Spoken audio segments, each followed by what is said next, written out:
Mga kapuso, nagbabalik po tayo dito sa isang gasolinahan sa Mandaluyong City kung saan sinimulan na nga po o sisimulan na anumang oras, anumang minuto ang pagtataas ng presyo ng mga produktong petrolyo. Ulitin po natin para sa diesel, mula 17.50 hanggang 24.25 ang itataas dyan. Gasolina, 7 pesos hanggang 13 pesos kada litro. At sa kerosene, ito po yung pinakamabigat, 32 hanggang 38.50 kada litro. Yan po ay aktual pa rin presyo sa mga oras ito. Nakikita natin, halos walang nagpapagasolina dito sa particular na gas station na ito dahil kagabi daw po sila pinilahan ng mga motorista dahil hinahabol nga itong medyo mas mura-mura pa na presyo ng produktong petrolyo. Ang tatamaan nga po, unang tatamaan nitong pagtataas ng presyo ng mga produktong petrolyong ito ay ang sektor ng transportasyon. At para po makuha ang kanilang mga pananaw dito sa nangyayari ngayon, makakausap po natin Liberty De Luna, ang National President ng Alliance of Concerned Transport Operators, so ACTO. Ma'am, good morning. Good morning Please join me po. here. Opo. Yes po, good morning. Ito na, sisimula na po ngayong araw itong napakataas na oil price hike. Pinakamalaking talon nito ng presyo ng mga produkto petrolyo sa kasaysayan. Ano ho ang saloobin ng ating mga nasa sektor ng transportasyon?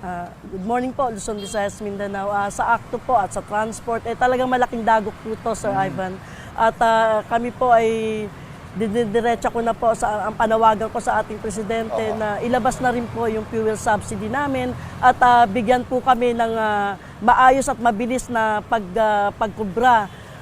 Yung deed of sale po namin ay tanggapin na po nila para makatulong po ito sa aming mga operators nationwide. Ma'am, ngayong araw po na ito, ewan ko baka naman dahil maaga pa lang, pero medyo bihira ho yung nakikita natin pumapasada mga jeep. Ito ho bang taas presyong ito may epekto dun sa ilang mga kasama natin na hindi mo na pumasada? Meron Yes, ho bang Sir gano'n? Ivan, at napakamahal na nga po. Nasa 60-70 na tayo.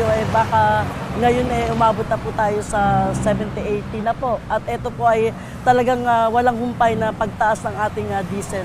So, hindi ho sila papasada muna, ganun ba? Hindi naman, pasada po. Pero siyempre, 2 ikot, 3 ikot, stop muna.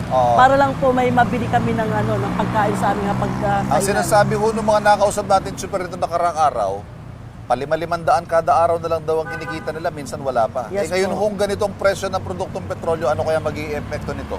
Pag nagtuloy-tuloy na po itong pagtaas ng presyo ng langis, Sir Ivan, bali baka lalabas na lang po kami 1 ikot na lang. Okay. Isa-isahin po natin yung mga nakikita niyong solusyon. Kayo ho ba'y maghahain ng panibagong petisyon para sa taas pasahe? Sir Ivan, meron po kami nakabindi Pending. na per increase na Magkano 3 piso ito? pa po yung kulang nila sa amin. This is 5 3 piso? pesos. Okay. Nakuha na po namin yung 2 piso na per increase. Tapos 3 piso na lang po yung aming hinihintay. So ito Sana po, nakatenga pa rin, Opo, wala pa rin nakatenga nangyayari. po, Sir Ivan. Hindi natin malaman kung ito ipapayagan ng gobyerno. May mga ginawa pong anunsyo ang Pangulo, ang sabi, emergency powers para maaring bawasan muna ang excise tax. Yes O may mga panawagan naman, yung VAT daw ang tanggalin. Kayo, ano ba posisyon nyo rito? Sa akin, sa ACTO po, excise tax yung bawasan muna. Kasi kung bubuwagin natin yung oil deregulation, matagal po yun. Oo. Ito po ang nagpapataas ng ating mga Excise tax. Oo, yung excise tax na yan, nagpapataas po ng ating mga crudo. So kasama po kayo sa panawagan na tanggalin Yes po. mo na yon. Yes po. Ano pa ho nakikita niyong solusyon dito, ma'am? Para medyo kahit paano maitawid ng mga driver natin, mga nasa transportasyon, ang kanilang hanap buhay. Hinilingkod po sa ating gobyerno, sa ating Pangulong Marcos na ibigay na po sa amin yung mga fuel subsidy, yung aming mga service contracting, na ito po ay malaking tulong sa hanin ng transport sector dahil nga may libreng sakay tayo kapag naibigay po nila sa amin yung libreng sakay na yan. Ito ho mga pasahero natin, meron ho bang kahit hindi pa naman nagtataas pasahe, nagbibigay na ng dagdag, may ganun ba? Wala naman. Wala po. Siyempre dapat sumunod tayo sa batas at Okay. regulasyon ng ating LTFRB nationwide. Ma'am Liberty De Luna, maraming salamat po. Yes po, sa maraming salamat pagpapaunlak po. sa unang balita. Nako, sana nga po pare-pareho tayo ng dalangin dito ay matapos itong nangyayaring kaguluhan sa Middle East para kahit papano ay maiba na. I mean, umayos Yes po. na itong Kaya nga. ating sitwasyon sa mga presyo ng produktong petrolyo.